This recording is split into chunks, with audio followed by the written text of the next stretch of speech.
The Jeffrey Dahmer story has recently gone viral all over the world. This new series is produced by Ryan Murphy, who also produced American Horror Story. Hello there everyone, welcome to Movie Room, your go-to channel for reviews on different movies and shows. Today, we'll be talking about Monster, the Jeffrey Dahmer story. It was released on September 21st, 2022. Shortly after its release, it garnered over 700 plus million views. This series stars Evan Peters as Jeffrey Dahmer, the main lead and the serial killer in this true crime series. Soon after its highly anticipated release, it set the record of being Netflix's second highest watched English show. What makes this extremely gruesome is that it's all based on a true story.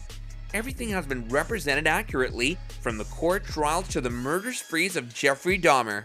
But what exactly caused this intense reaction from audiences all over the world? If you're also a fan of crime documentaries and movies, then do hit the like and subscribe button to stay tuned for future videos like this going forward. Now let's dive deep into the show and know exactly why it made so many headlines. Spoilers ahead if you haven't watched it. According to Rotten Tomatoes, critics gave it a 59%, while users rated it 83%. Meanwhile, on IMDb, it scored an 8 out of 10, bringing its final score to 4.7 stars. The reviews left by the audience are quite interesting, so let's take a look. People described it to be authentic, saying that they would watch it all over again since it won't leave them bored for a second. Many of them were constantly praising the actors and the script as if this was all happening in real time. You would feel like you were present with them at the moment. The show consists of 10 episodes in total.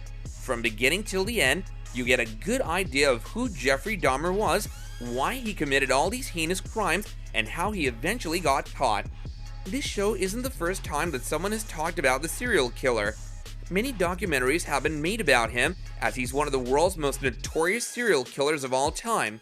But this show outshines all the other works because of many reasons that we'll get into. Firstly, the show starts with how he captured his first victim. The entire episode was very bone-chilling and tense.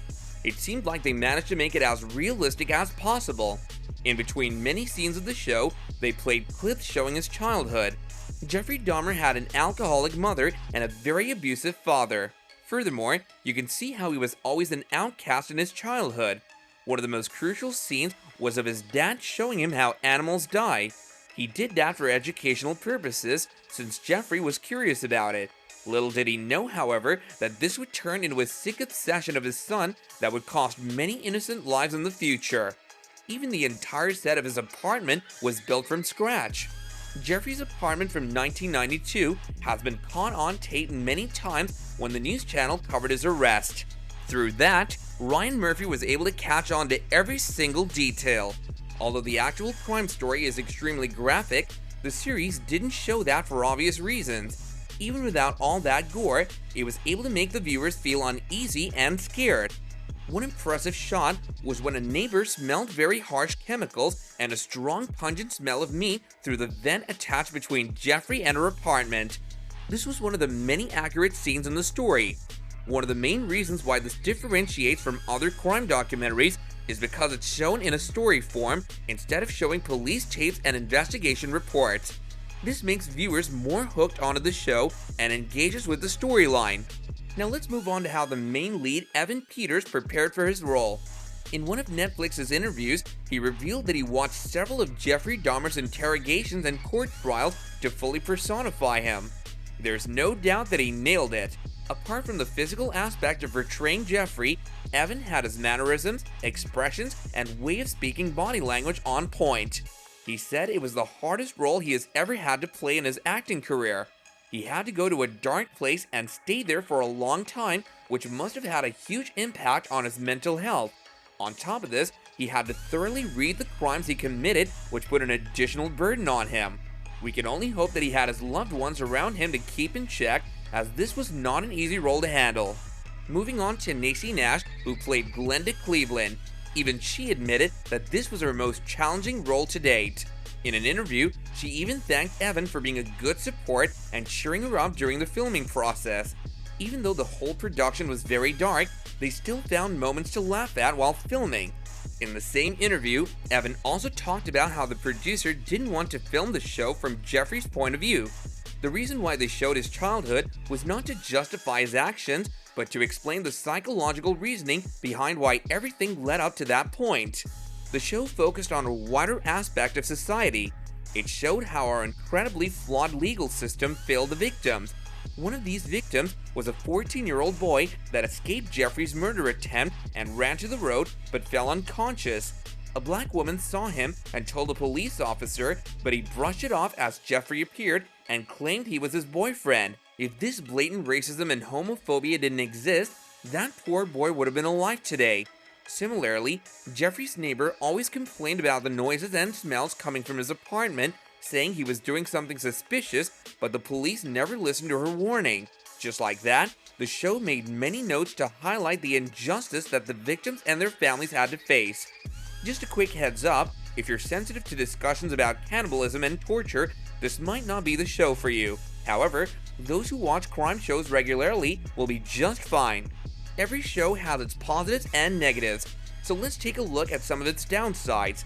In today's world, people are becoming more and more desensitized because of the type of content on social media. For example, TikTok has started to glorify serial killers and murderers through edits and videos. It's very concerning since that almost humanizes these killers and makes them one of us, which isn't true. So when this series was released, people started to swoon over Jeffrey's look and personality. Moreover, some of the victims' families have spoken up, saying that Netflix didn't inform them or ask for their permission before releasing it. This is very disrespectful to them, as they had to relive their trauma over and over again. One of the victim's sisters saw her court trial being replicated in the scenes and said that it took her back to that time because it felt so real. They also said that Netflix could have even offered to give them some of the money from the show, but they didn't. This led some viewers to think that the show's entire purpose was to exploit the victims' stories instead of making people aware. To sum it up, even though people have had negative feelings about this, it had still made an impact in the industry. People know the victims by their names now and are aware of their stories. It also made us realize that we cannot trust the law as it's failed so many innocent victims. Overall, it's still worth a watch. I guarantee that you'll be left with your jaw dropped during many of the scenes. The cinematography, along with the acting, is very impressive. It'll give you goosebumps. This brings us to the end of this video. If you've watched Monster: The Jeffrey Dahmer Story already, then let us know in the comments what you think about it, and if you haven't, then do give it a watch and share your opinions then. See you in the next one!